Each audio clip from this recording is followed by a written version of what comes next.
Welcome back to the Hot Takes podcast, where we're always seeking to be humble, open, and transparent. And today I have another leader, another coach, another veteran who is ready to rock the mic with some awesome golden nuggets for you to use today to increase what you're doing out there in the world. I have Mr. Curtis Smith. How's it going, sir? It is going well. No complaints. Loving the weather. It's actually nice outside, so we don't have a bunch of rain coming down, so that's a good sign.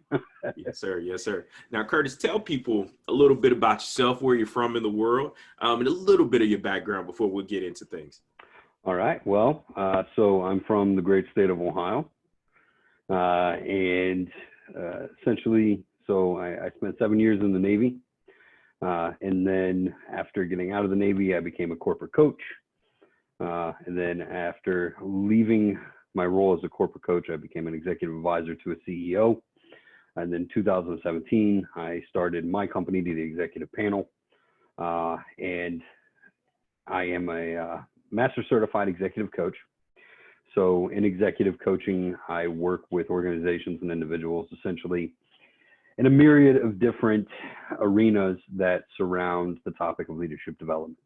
So that can be the typical executive/career coaching assignment where I'm working directly with an individual, whether it's an individual that has sought me out or an organization that has sought me out to work with somebody in their organization, be a high potential or somebody that's a more established executive, and working with them to basically build specific skill sets or to try to work on certain mindset strategies.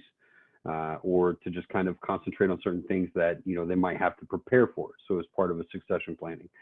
And then on the other side of that with leadership development, of course, you have leadership development programs, looking at, trying how to design and how to implement those leadership development programs.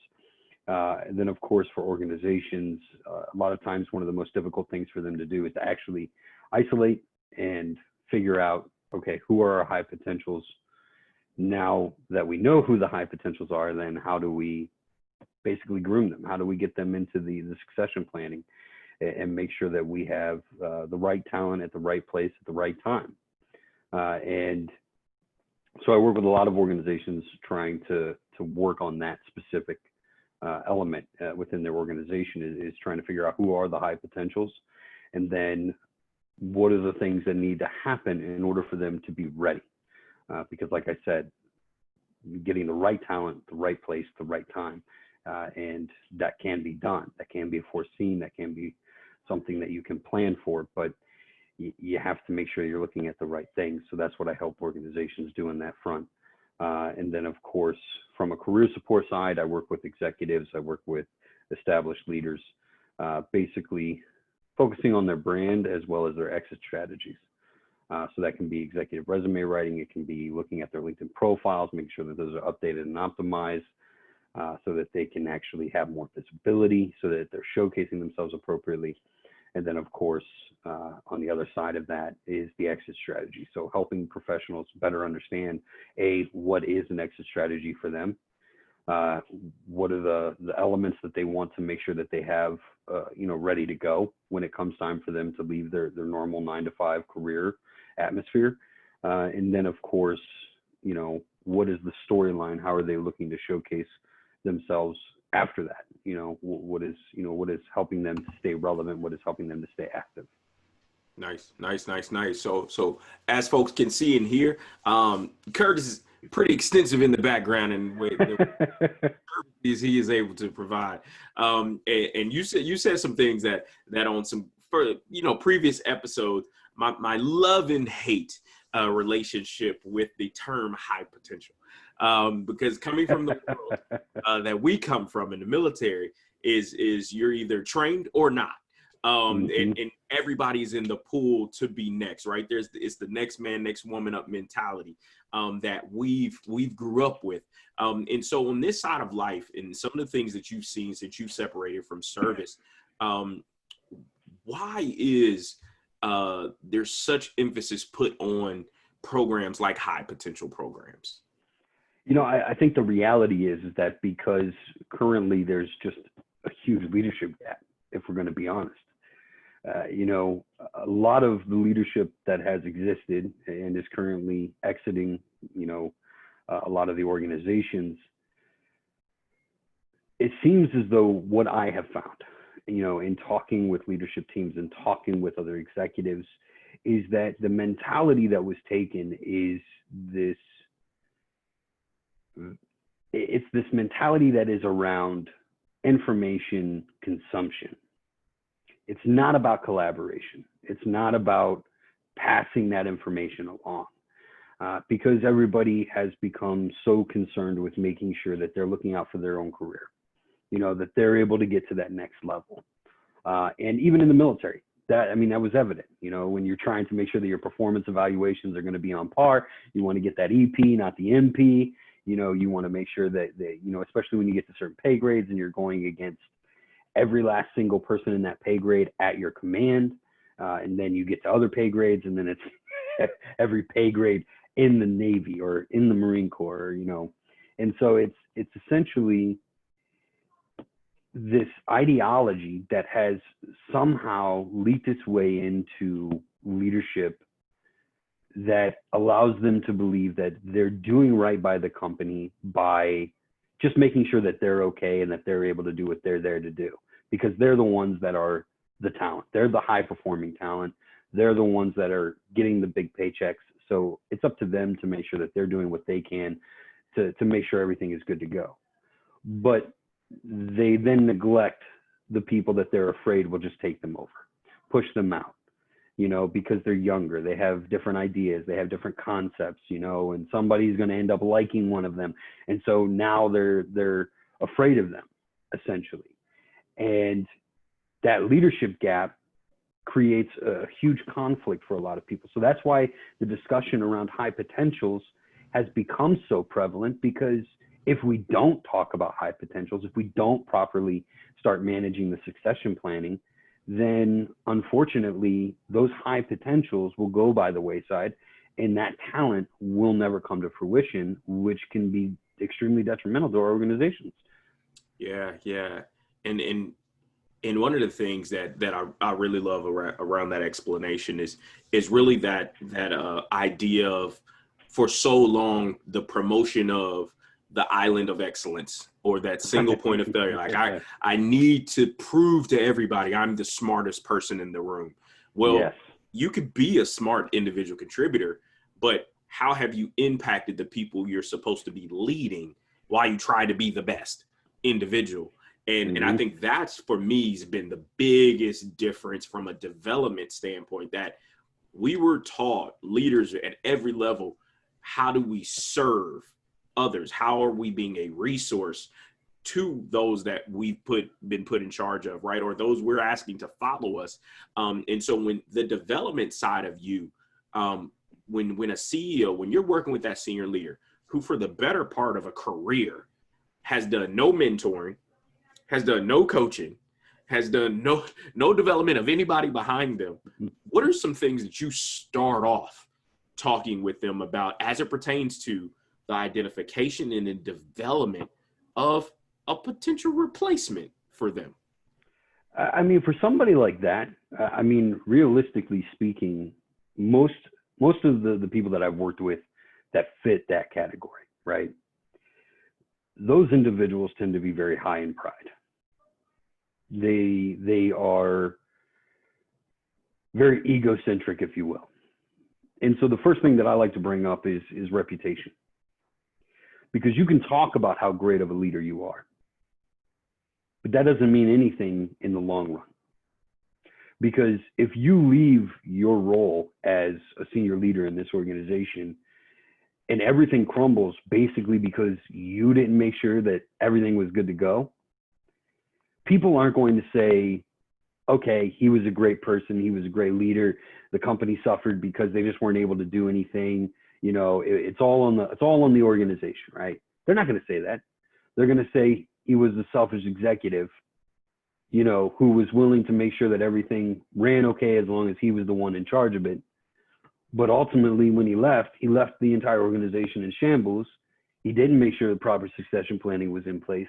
He didn't make sure that the processes were in place for him to transition out of there. He didn't make sure that the people knew what they were doing. He didn't make sure that there was an information flow versus an information procurement system set up. He basically just kind of left them high and dry and destroyed the organization on his way out the door. So it's going to be a hit to their reputation. It's going to be a hit to their credibility, to their ability to partner with organizations, to be able to be an actual partner with anybody, period. Because somebody that holds that selfish mentality, that hold on to mentality, unfortunately, you can do great, but it's like they used to in the military. What was one of the most infamous things that leaders used to say? You can do a million things right. You do one thing wrong, and it can all be washed away. Yeah, and it's almost like, and what's coming up for me in that sense as well is, again, for so many years, and again, throughout the course of a career, they've gotten promoted for how smart they were. They've gotten promoted for how much they could pontificate, and the charisma and all these things, right? But when you really think about it, leaders, regardless of level, begin with the end in mind. Right at the end of the day, and I just had a conversation earlier with my wife about something like this. At the end of the day, when we're 70 years old, what's the story you want somebody to tell about you? Right? Was it that you were the best thing since sliced bread while you were there? But like to your point, okay, and once you're gone, everybody's like, "Oh my God, the bottom fell out." Like they're like, really? He only had this thing held together with glue? Like that's all that was keeping us together? And so when we think about and we live and we do business beginning with the end in mind, it was like at the end of the day, how do I want to leave this place? And again, there's these statements out there that we grew up with in military is like, leave an organization better than you found it. Right. And that mentality is like, where did that go? Like, is that not a thing anymore? Like leave the organization better than you. And for us, that meant I need to make sure my folks are trained. My folks are confident about their ability to do their jobs well. In the absence of me, I was trying to get my people trained so fast so I could play hooky. That's all I was trying to do. I was like, look, I want to give this to y'all so fast, and I want y'all to prove to everybody that you're so competent that you work me out of a job. Like that was my mentality. Like, I want to go sit somewhere or I want to go work on something different. It helps me be creative and innovative if I don't have to worry about the day-to-day because y'all got it. And so when you think about just from a development standpoint, to develop a leader, right? When you put a time frame on it, what type of time investment does it need to take a leader to begin developing for things to become innate to them? Well, I mean, that's actually a really good question because it's not about time. I mean, the more time that passes, the more things are going to change. Okay. 35-year-old you is going to feel much differently about the world than 20-year-old you. And so, and even for me, 34-year-old me, I don't see things the way that I saw them at the age, of 24. So, we're going to grow in our experiences. We're going to grow in our life lessons and the wisdom that is passed down to us and the information that we obtain and a lot of the things that we piece together that ultimately just continue to make us who we are. But instead of looking at it as a time span, because you're gonna go through a continuous growth pattern, you're gonna continuously be learning something new about yourself and those around you. It's more about repetition and more about doing the look at who you are and what you're doing. So, usually what I like to say is that typically for anybody who is a leader or somebody who's a high potential, you should be evaluating yourself before you're getting ready to take over a new role or when I want to go to that next step. I want to make that next step in the vertical progression of my career. And then you should be evaluating yourself once you're actually in that new role. And then from there, it's really just about trying to maintain, sustain yourself, make sure that you're getting better at it, really kind of honing in on building those talents, solidifying your expertise in those areas. And then once you know that you've gotten comfortable, and that's the thing, once you've gotten comfortable and you feel confident completely in what you're doing, that's when hey, I think it's time for me to start looking into what do I really need in order to get to that next step. Mm-hmm. So it's not necessarily about time as much as it is about the repetition and about the timing of when you're choosing to do certain things for yourself in terms of being developed as a leader. Yeah. Because repetition is always going to be a big thing. That's behavioral change. Mm-hmm. So the more times that you do it, the easier it is. Military, you don't learn how to do things by just doing an exercise one time. Mm-hmm. That's not how the military does it. They will make you absolutely sick to your stomach with the number of times they will run drills over and over and over again. But it's like you said, it becomes that muscle memory. You know what to do as soon as it goes off, as soon as you hear that sound, as soon as you see that action or you see that reaction, you know what to do, you know how to respond, and it just takes over.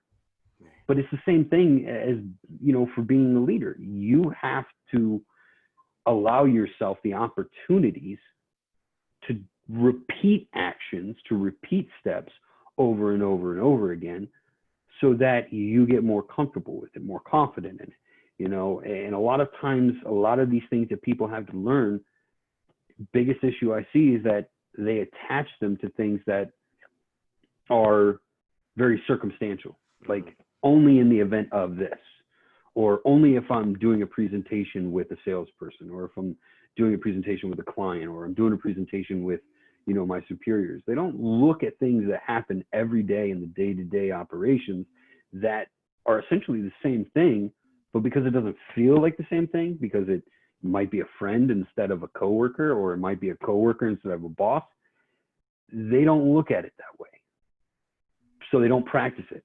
Yeah. But if they practice it and they did it over and over, we'd have a lot easier time in helping leaders to continue to develop and obtain what it is that they need in order to become not just better leaders, but essentially to become better educators.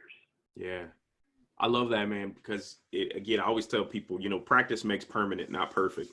And when you have knowledge of what right looks like, the transaction is in the doing, right? Mm-hmm. You know it to be a thing, but how often are you practicing it, right? That's why I always tell people when I find out what your values are, can you tell me and describe it in story form?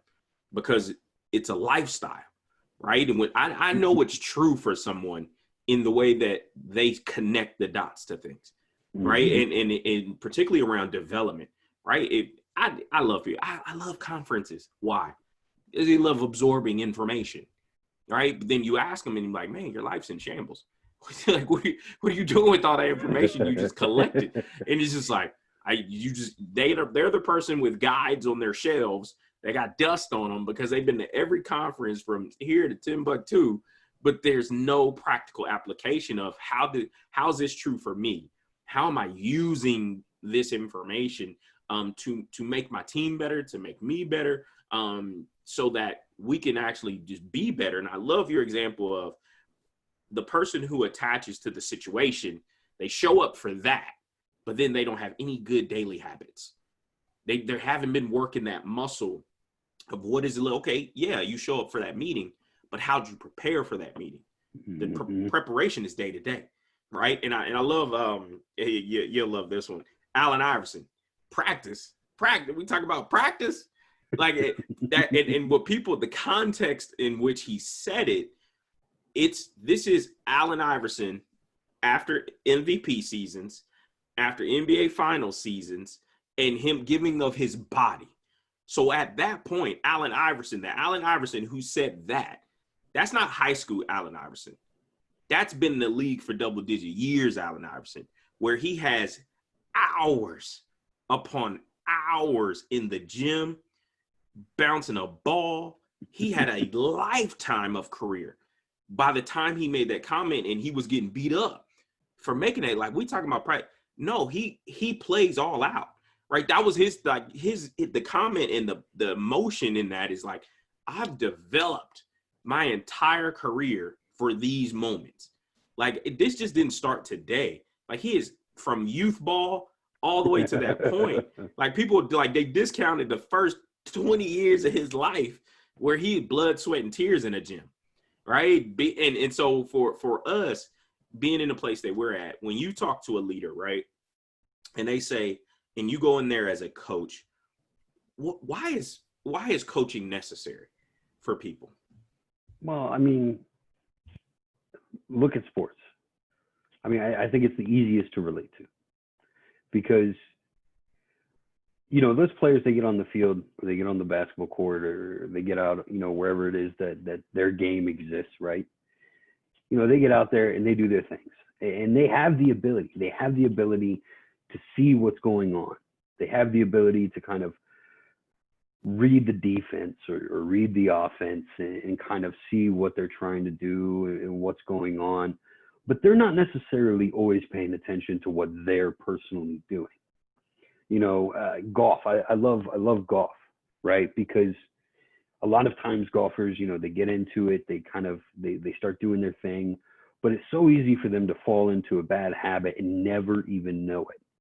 They don't even see what they're doing when they bend their knee a little too much, or when they allow their knees to lock out, or if they drop their shoulder. You know, it's a coach's job to help people to see things and to talk to them about those things openly, honestly, and bringing that level of vulnerability to say, listen, things could be a little bit better if maybe you tried this. You know, you're really strong in this area. And as a coach, we like to talk about the strengths. We like to talk about a lot of the things that you already do really well. Because what I like to do as a coach is I like to talk about the mindset of that strength. I don't like to talk about the strength itself. You know, it's like a quarterback, right? Who's got a really strong arm, but really isn't all that good at running. And so you tell them, well, do what you do whenever you're working out your arm, you know, so that you can get better at being a runner. But it doesn't work that way. You have to look at the mindset of that strength. How do you prepare yourself for that workout on your arms? What do you do before you go into the gym to do that? What are you thinking about in the process of doing that workout? What are you visualizing? Because most of the time the actions can be the same, but if the mindset isn't the same, then the results won't be the same. You have to have both pieces of that puzzle lining up so that you can get the right results. And so that's where I kind of think that, you know, that whole thing exists essentially for a lot of people. But I mean, again, that's just my opinion. I love the mindset of the strength, right? Because not many people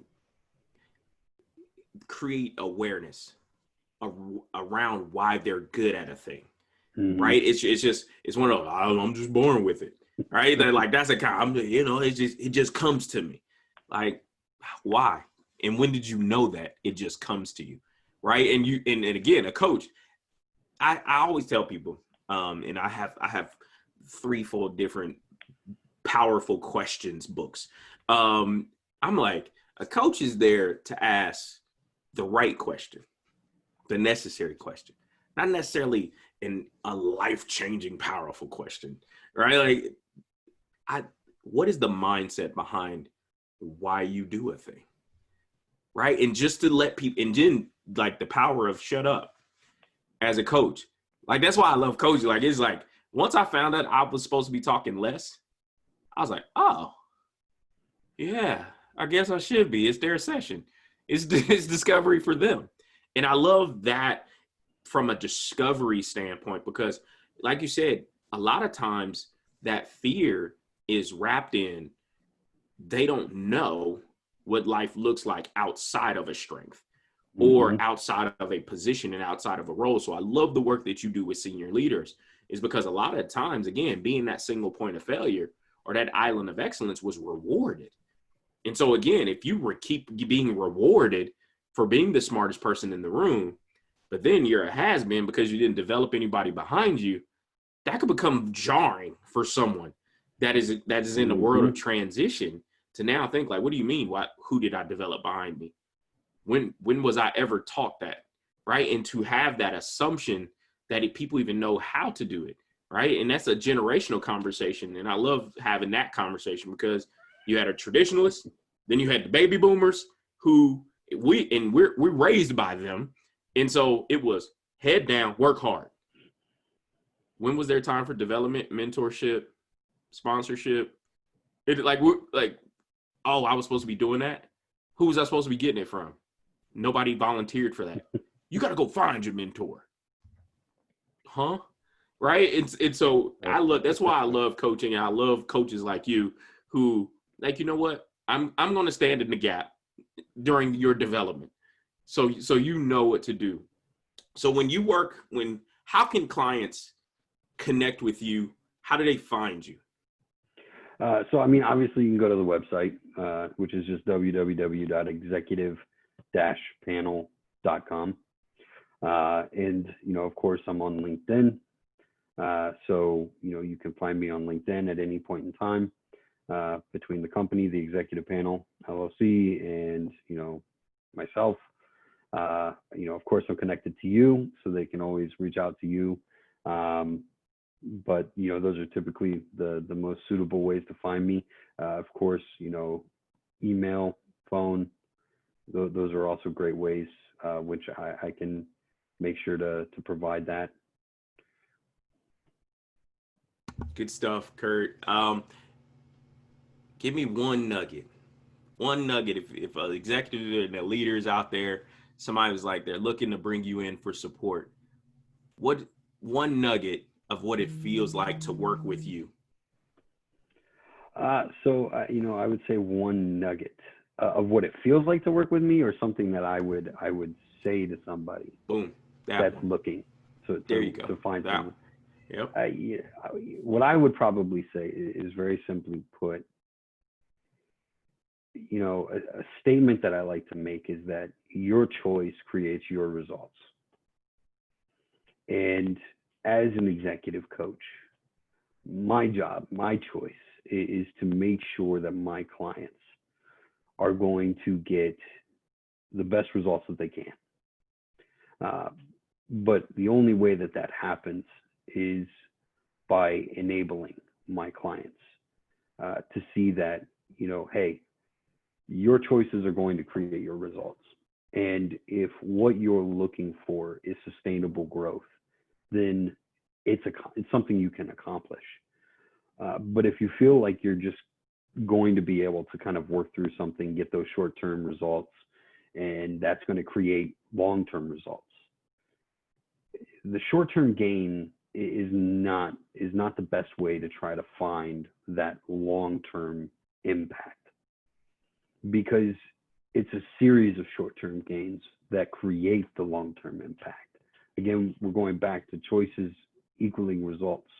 It's like I tell people, if you really want to accomplish something, you have to look at the objective. The objective is your overall goal. That's the big picture item, right? And then your goals, your individual goals, those are the steps that you're going to take to get there. But each goal, each step is going to be its own individual victory. But then you got to move on to the next, and then move on to the next. And then eventually you get there. But a lot of times organizations, what I see is that they get so concentrated on that short-term goal. We need to increase revenue, or we need to reduce cost, or we need to improve our technological capabilities. They get so consumed on things in a short-term view perspective that they forget that what they choose to do in that short term is going to impact that long-term desire, that long-term goal or objective that they have. And so for people that do work with me, I don't let them lose sight of that. I don't let them run away from the vision that they let me have, because I'm an accountability partner. every step of the way. That's my job as a coach. That's another part that I'm very proud of. I'm here to hold you accountable, even when no one else will. Love it, man. I love it. I love it. So, folks, I'm gonna make sure you know exactly how to find Curtis Smith, so he can make sure he holds you accountable, and y'all create a partnership that is long lasting for you to hit the goals that you said you wanted, and he's gonna hold you accountable. All right, friends. Until next time. Thank you, Mr. Smith. Thank you. I appreciate it. It was an absolute pleasure to be with you again, Lawrence.